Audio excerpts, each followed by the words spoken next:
41 years old, and it just keeps getting better. This June marks the 41st anniversary of the San Francisco Pride Celebration and Parade, an event that's central to the region's spirit. From around the world, people think of San Francisco as one of the great world centers of diversity and of progressive culture. At 41, the Pride celebration is 1 year older than BART's oldest in the nation train cars. Train cars will need to replace soon. Like BART, the recognition of diversity in sexual orientation and gender identity is part of what makes the Bay Area special. North Beach, which from the 1930s through the 1960s was a major lesbian, gay, bisexual, transgender enclave. Gerard Koskovich is the co-founder of the GBLT Historical Society. It's located just a few short blocks from the Montgomery Street BART station. San Francisco has been world celebrated as a gay mecca since the early 1970s, and it's been a regional center of lesbian, gay, bisexual, and transgender life basically since the city of San Francisco was founded. So it's a chance for visitors to learn in greater depth about the diversity and the cultures of our city. BART will run longer trains to accommodate crowds for the parade in San Francisco on Sunday, June 26th. You can access the parade from any of BART's downtown San Francisco stations.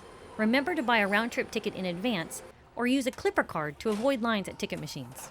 It's a great idea to use public transportation in San Francisco all the time. Visitors can come here and find their way to virtually all of the interesting things to see and do in San Francisco without having to worry about renting a car, paying attention to the traffic laws, figuring out how to get around the traffic jams, determining what's a one-way street, not being run down by a trolley coming up Market Street, etc. Really, public transit is the way to go in San Francisco. And while you're on the train, you might spot the latest addition to our popular ongoing series of cultural heritage posters.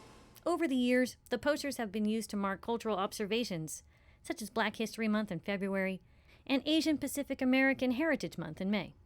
Now we're celebrating LGBT contributions with posters featuring two icons, writer and art collector Gertrude Stein and poet and playwright Oscar Wilde.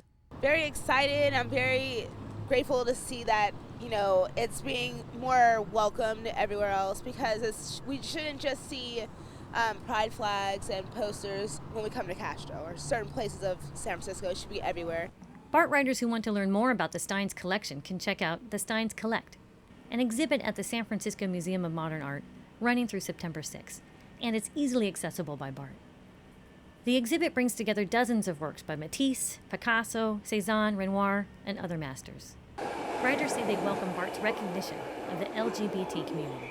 I take BART, so, the more support, the better. People can finally come out and be free and, just live their lives without having to be persecuted and, ridiculed and judged and all that stuff. So I think it'd be good.